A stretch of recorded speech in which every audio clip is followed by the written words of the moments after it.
guys, it's Nicole. Welcome to my channel, or welcome back to my channel. Before we get into the video, make sure to give this video a big thumbs up and subscribe down below if you haven't already. Today is a more like chill kind of video. I kind of want to be like letting you guys into my head and explaining what exactly I want to do with this channel more in depth and what I want this channel to be. So as far as why I started this channel, I just put out my first story time, which was the apartment from hell thing, and the responses I've got have been so incredible, and I kind of always knew I really liked making people laugh. Like, I've played that song that I wrote about my apartment in this college bar, and the reactions that I get, like watching grown men just double over laughing because the song is that outrageous, and like being able to perform that like on a Monday night when everyone's like done with work and like tired and like whatever is going on in their day, that they can like laugh at that kind of thing. And I think that's really what I want to be doing with my channel.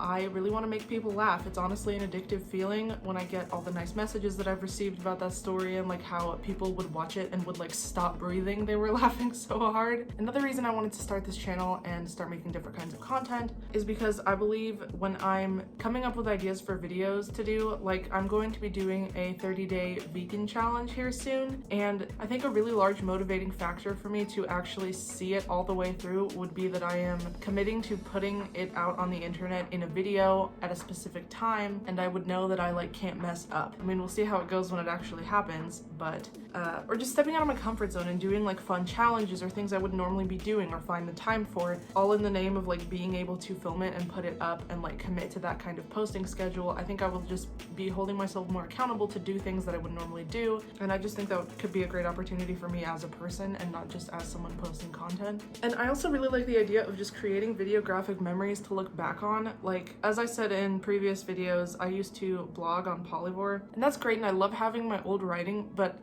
20 years from now, I will have these videos of like exactly what I was like and like my mannerisms and everything back when I was like 21 years old. And seeing my writing is good, but also just like a visual representation of my youth would be nice to look back on. I also still want to be able to do music stuff. I've had some ideas for some covers that I wanted to do on this channel, as well as putting my original songs on here because I've become a lot more interested in that recently. And I just also want to be posting like story times and like challenges and just funny things that kind of let you guys more into my life, because if you are here just for the music, then you can kind of see who I am. And I think people are favoriting open people on the internet a lot more. Now, as far as my goals for YouTube, if I could hit 1,000 subscribers by the end of this year, that would be the most amazing thing. I'm not exactly sure how doable that would be though, as I have not been on the platform long enough to really understand what kind of momentum I can get going. I have had experience with growing to 18,000 on Polyvore, and it took me years to get my first 1,000, and I realized that once people know who you are, it's a lot easier to get traction going. I am at 62 subscribers right now, and I would like to hit 100 by the end of next month if possible. I am very happy with my watch hours and my audience retention so far, which is really encouraging to be looking at because it tells me that people are actually watching my videos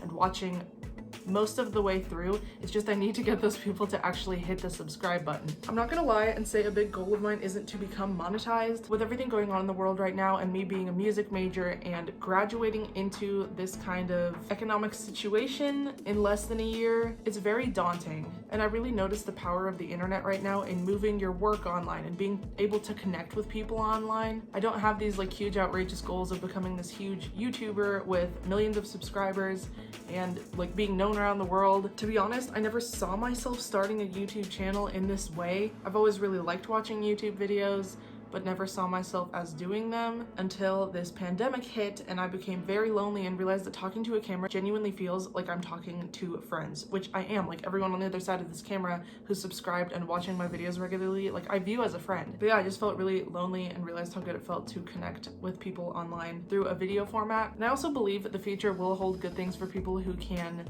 generate multiple streams of income and people who can be very flexible with different kinds of side hustles and making money creatively and really taking advantage of digital marketing. But ultimately, I do want to work in the music industry very badly. That has always been my #1 goal from day one here. But honestly, thinking about how you only need 1,000 subscribers to get monetized, and that feels like nothing compared to what I've done before and how much nothing I was making off of it. If you get where I'm coming from, I've been doing weird shit on the internet and broadcasting it to nearly 20 20,000 people since I was 15 years old and loving every minute of it and not making anything in ads, barely making anything in brand deals. I just know I need to make smarter decisions and move on to smarter platforms if this is something that I feel I really love and have a passion for and a knack for. And people are always saying you need to be smart with your money, be smart with your career, because YouTube won't last forever. And I really understand this sentiment, probably more than most, because of what happened with Polyvore. Now, I don't believe some shady company is going to come along and like buy YouTube out from under all of us and delete every creator's content with no remorse, as with what happened with Polyvore, leaving creators with no way to contact their followers or their friends. But I do believe shit can hit the fan, people can get hacked, followers can be taken away just as easily as they are gained. And because of that, that's not something I want to be putting too much reliance and too much happiness into anymore, because it hit me so hard the first time all of that was taken away from me. So I think that kind of pessimistic mindset might be affecting my YouTube journey, but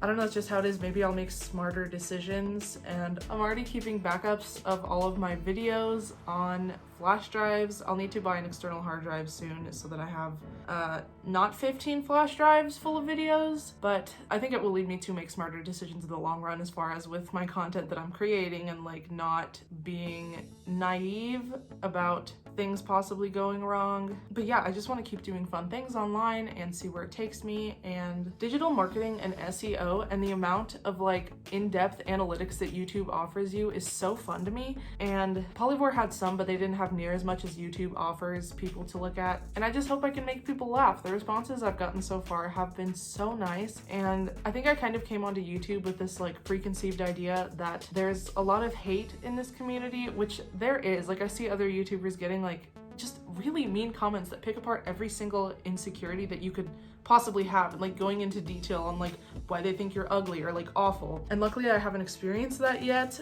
but with 18,000 on Polyvore, like I rarely if ever was getting like actual hate comments. It just, you know, because the demographic for that website was very much just young girls into fashion, and on YouTube there's like weird old men with like 0 subscribers who just have an account to like comment weird things, and there's a lot more variation of people on YouTube than there was on Polyvore, so that's something I'll have to get used to. But I think it was kind of unfair of me to go into YouTube with this idea that people would not be nice, because I think you just need to find your community, and I've done a pretty good job of that so far. Everybody has been so nice to me and I appreciate it so much. If anybody's watching this and you left a comment on my apartment story time, like I appreciated it so much. It made my day, absolutely. But those kind of responses have really motivated me to just keep being light for people and like exploring the comedy route more. I'm still trying to find my niche, but I'm thinking story times and like challenges and just goofy things are going to be what I want to do most of. I just want to keep being a light for people if I'm able to do that. That's just my main goal here right now, I think, because even making one person smile is just the most addictive feeling to me. I don't care if I remain as penniless as I did on Polyvore, to be quite honest. So that's what's been going through my head concerning YouTube and my plans for this channel. If you'd like to support me on my journey to 100 subscribers, go ahead and click that little red button down below and like this video. Let's all just keep laughing together and just having fun.